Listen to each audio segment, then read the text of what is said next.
नमस्कार, स्वागत आहे तुमचं आमच्या चॅनलमध्ये। यावर्षी शारदीय नवरात्रीला 3 ऑक्टोबर पासून सुरुवात होत आहे। प्रत्येक जण आपल्या कुळाचाराप्रमाणे घटस्थापना करत असतो। मी माझ्या घरी घटस्थापनेची तयारी आणि पूजा कशी करते हे या व्हिडिओमध्ये तुम्हाला दाखवणार आहे। तर सुरू करूया आजचा व्हिडिओ। घटस्थापना करण्यासाठी मी इथे 2 कलश घेतलेले आहेत। एक मातीचा कलश घेतलेला आहे आणि एक तांब्याचा कलश घेतलेला आहे। दोन्ही कलशाला मी असा हा कलावा बांधून घेतलाय आणि हळद कुंकवाने स्वस्तिक बनवून घेतलेला आहे आणि इथे मागच्या साईडला हळद कुंकवाची बोटं लावून घेतलेली आहेत। त्याचबरोबर कलशामध्ये ठेवण्यासाठी मी इथे आंब्याची पानं आणि खाऊची पानं घेतलेली आहेत। दोन्ही पानांना मी हळद कुंकू लावून घेतलेला आहे।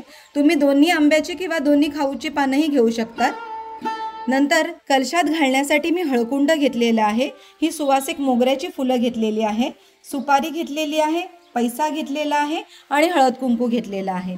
फुलं नेहमी छोट्या साईजची सुवासिक फुलं घ्यावी, मोठ्या साईजचं फूल घालू नये, कारण 9 दिवस ह्या पाण्यामध्ये हे फूल कुजूही शकतं। छोट्या साईजची फुलं घेतली तर ते आपण अवॉइड करू शकतो।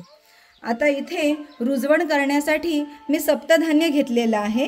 सप्तधान्यामध्ये इथे मी जव घेतलेत, गहू घेतलेले आहेत, वाटाणे, मटकी, मूग, वाल, चवळी, चणे अशा प्रकारची ही धान्य घेतलेली आहेत। या धान्यात नेहमी गव्हाचं जव आणि जवाचं जे प्रमाण आहे ते जास्त ठेवावं, त्याने आपलं रुजवण खूप छान उगवतं। आणि घटस्थापना करायच्या अगोदर 1 तास असं हळदीचं पाणी बनवून या पाण्यामध्ये हे सगळं जे रुजवणासाठी आपण धान्य घेतलंय ते भिजवून ठेवावं। आता दोन्ही कलशामध्ये आपण सुपारी घालूया। या दोन्ही कलशामध्ये मी साधं पाणी आणि गंगाजल दोन्ही घातलेलं आहे। त्यात आता मी सुपारी घातली आहे। यात एक पैसा घालूया, एक हळकुंड घालूया, त्याचबरोबर हे मोगऱ्याची फुलं घालूया 2-2, हळद कुंकू घालूया आणि यामध्ये या अक्षता घालूया। हे घातल्यानंतर यामध्ये आपण आंब्याची डहाळीही ठेवूया आणि दुसऱ्या कलशामध्ये आपण ही खाऊची पानं ठेवूया। इथे मी एक कलश जो आहे तो रुजवणामध्ये घटस्थापनेसाठी ठेवणार आहे आणि जो दुसरा कलश आहे तो मंगल कलश म्हणून ठेवणार आहे। हे असे आपले 2 कलश तयार आहेत। याच्यावर आपण नंतर घटस्थापना करताना नारळ ठेवायचा आहे। आता हे जे सप्तधान्य आहे ते आपण ह्या हळदीच्या पाण्यात भिजत ठेवूया। हे बघा, हे हळदीच्या पाण्यात 1 तास अगोदर आपल्याला भिजवून घ्यायचे। आता टोपलीमध्ये आपल्याला घटस्थापना करायची आहे। त्यासाठी मी टोपली घेतलेली आहे आणि खाली पत्रावळ घेतलेली आहे आणि ही माती मी स्वच्छ करून घेतलेली आहे।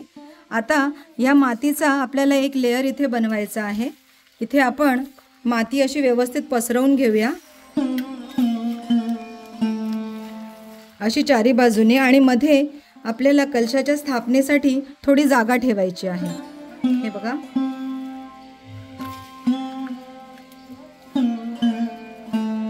इथे तुम्ही मातीचं भांडही कलश स्थापनेसाठी घेऊ शकतात। मी इथे टोपली घेतलेली आहे आणि नेहमी टोपली खाली एक पत्रावळी ठेवायची। असं अर्धी टोपली आहे ती मातीने भरून घ्यायची। त्यानंतर हे जे आपण रुजवणासाठी सप्तधान्य भिजवलेलं आहे हे असं त्याच्या कडेने घालून घ्यायचं। हे बघा, व्यवस्थित कडेने अगदी घालून घ्यायचं, मध्यभागी घालायचं नाही, कारण तिथे आपल्याला कलश स्थापित करायचा आहे। आणि वर परत आपल्याला ही अशा प्रकारे माती घालायची आहे। हे बघा, व्यवस्थित जे सप्तधान्य आपण टाकलेलं आहे त्या मातीमध्ये ते ह्या मातीने पूर्ण झाकून घ्यायचं आहे। हे बघा, आणि पूर्ण असं व्यवस्थित हे टोपलीमध्ये आपल्याला ही माती घालून घ्यायची। अशा प्रकारे ही घटस्थापनेची आपण पूर्वतयारी केलेली आहे। आता आपण घटस्थापनेला सुरुवात करूया। सर्वप्रथम मंगल कलशाच्या स्थापनेसाठी आणि घटस्थापनेसाठी 2 पाट मांडून घ्यायचे।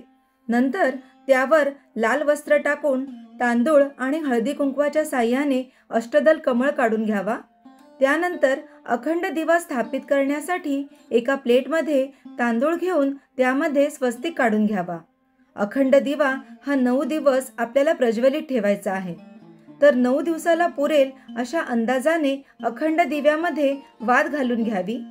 माझ्या देवाऱ्यातील देवी महालक्ष्मी आईची मूर्ती आणि तुळजाभवानी आईचा फोटो यांना स्थापित करण्यासाठी मी इथे एका पाटावर लाल वस्त्र घालून घेतलं आहे.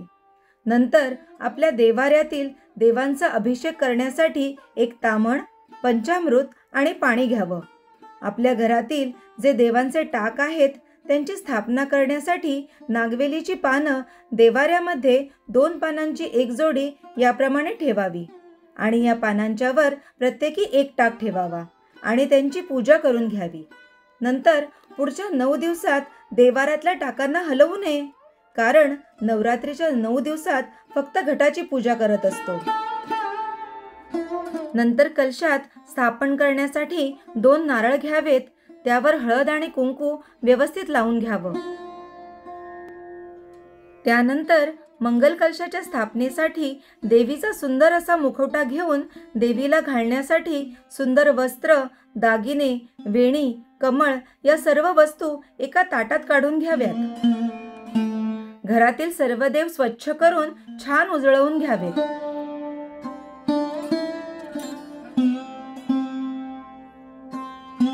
अशा प्रकारे घटस्थापनेची सर्व पूर्वतयारी करून मग घटस्थापनेला सुरुवात करावी.